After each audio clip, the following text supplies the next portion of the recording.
वर्तमान समय में हमारी भारतीय सनातन संस्कृति में एक भयंकर रोग चल रहा है। वो रोग परिवार के बड़ों के द्वारा, माता पिता के द्वारा और जवान बच्चे और बच्चियों के द्वारा उत्पन्न किया जा रहा है। विवाह के योग्य पुत्र और पुत्री हो जाती है, तब भी विवाह नहीं करती। कारण क्या है? माता पिता कहते हैं हमारी बिटिया है, पढ़ रही है, वो और पढ़ जाए और पढ़ करके कुछ इस योग्य बन जाए, कल को कुछ हो गया तो क्या कह रहे हैं, कल को कुछ हो गया तो ये अपने पैरों पे तो खड़ी हो सकती है। देखिए, शिक्षा के पहले भावना क्या है? कल कुछ हो गया तो। क्या कह रहे हैं? ये माता पिता कह रहे हैं, दादा दादी कह रहे हैं, परिवार के बड़े बुजुर्ग कह रहे हैं, कल हो गया, कुछ हो गया तो। अर्थात हमारी भावना अशुद्धनीय, जैसे भाव है वैसा आगे कर्म होता है, वैसा ही परिणाम आता है। भावों के अनुरूप भी परिणाम आता है, अलग से नहीं आएगा। परिणाम स्वरूप क्या होता है? पुत्री की उम्र भी 30-32 साल हो जाती है, पुत्र की उम्र भी उतनी हो जाती है। अब हुआ क्या कि समय बहुत पीछे निकल गया, बहुत समय आगे आ गया, तब उनका विवाह होता है, तब उनको संतान की प्राप्ति जल्दी हो नहीं पाती। कारण क्या? कि शरीर में जिस समय जरूरत थी वो समय निकल गया, उस निकलने के पश्चात में फल नहीं लगता, वो ऋतु मौसम बदल गई। तब दवाइयों का सहारा लेते हैं, दवाइयों के द्वारा गर्भधान होता है और गर्भ में जो ही संतान आती है उसके पश्चात दवाइयों का सिलसिला चलता ही रहता है। गर्भ धारण कर से लेकर के मैं तो ये कहता हूं, उसके बाद में गर्भ धारण में जो दवाइयों का सेवन किया, मृत्यु पर्यंत तक जो संतान पैदा होगी उसको दवाओं पे आश्रित होना पड़ेगा। इसके दोषी एकमात्र माता पिता, दूसरा कोई दोषी नहीं है। फिर बेड रेस्ट करते रहते हैं। आराम बताया डॉक्टर ने। कारण क्यों बताया आराम? कि आपका आहार विहार दिनचर्या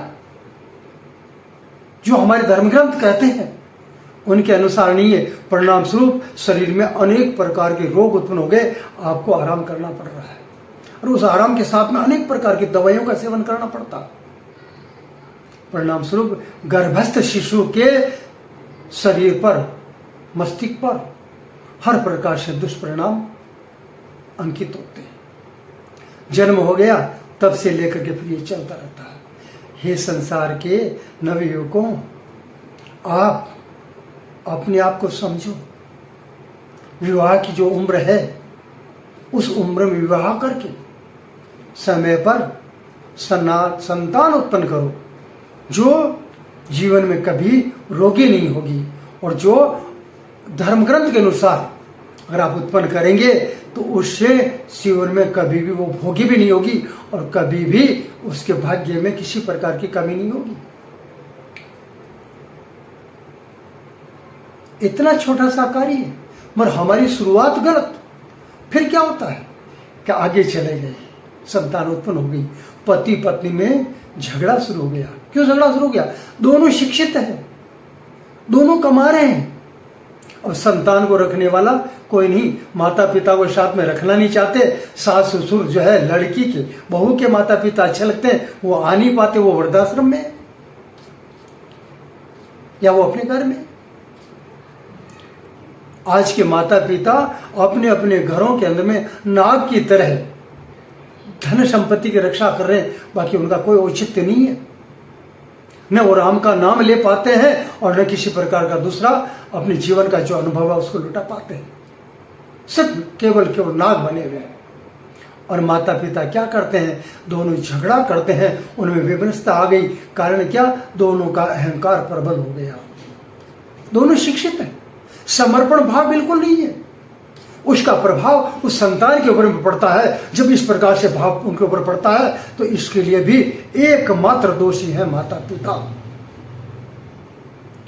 हम देखते हैं आज अच्छे पढ़े लिखे, बहुत ही अच्छे परिवारों के, वंश के, कुल के, बहुत ही अच्छी जातियों के, उनके अंदर में तो इतनी ज्यादा चली गई है कि उसके बाद में चलने के बाद में उम्र के अंतिम क्षणों में भी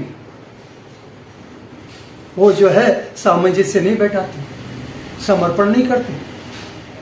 पता नहीं किस प्रकार का वो नारकीय जीवन जी रहे हैं। उसका प्रभाव बच्चों पे इतना बुरा पड़ता है जिसकी कोई सीमा नहीं है। और ये माता पिता जब संतान उत्पन्न हो जाती है उस समय उसको केमिकल देना शुरू करते हैं, दूध में मिला करके, पानी में मिला करके। ये बोर्नवीटा जैसी चीजें, मैगी जैसी चीजें जिनमें टॉक्सिन्स के अलावा और कुछ नहीं।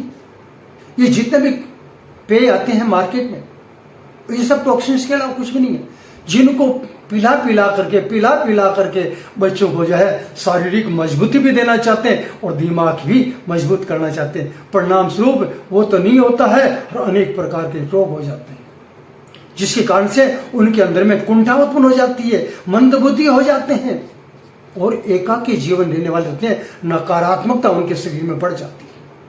इसके भी एकमात्र दोषी है तो माता पिता है। माना आधुनिक युग के फिल्में, टीवी, मोबाइल के जो सीरियल हैं वो, इनमें भी कई प्रकार के दोष हैं और ये दोष माता पिता की दोष की तुलना के अंदर में मुश्किल से 2-5% है। मगर कारण क्या है, इस संसार में कोई भी इंसान अपना दोष, स्वयं का दोष स्वीकार नहीं करता। वो तो दूसरों में जाता है, मैंने तो अच्छा किया, बुरा इसने किया, मैंने अच्छा किया, बुरा इसने किया है। इसीलिए कोई भी माता पिता अपनी गलती को स्वीकार नहीं करते। कारण क्या है, सावन के अंधे को हरा ही हरा दिखता है। इसी प्रकार से आज के माता पिता को यही दिखता है कि हम अच्छा से अच्छा कर रहे हैं। पैसा खर्च करने से नहीं होता है, अच्छे विद्यालय के अंदर में शिक्षा के लिए भेजने से नहीं होता है।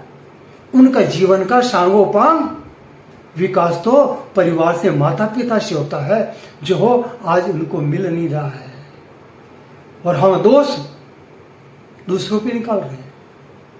हे माता पिताओं, हे संसार के पालनहारों, आप अपने परिवार की, अपने समाज की, अपने धर्म की रक्षा करनी है तो संतान को अच्छा बना लो। एकमात्र समय है, संतान को अच्छा मिला लो।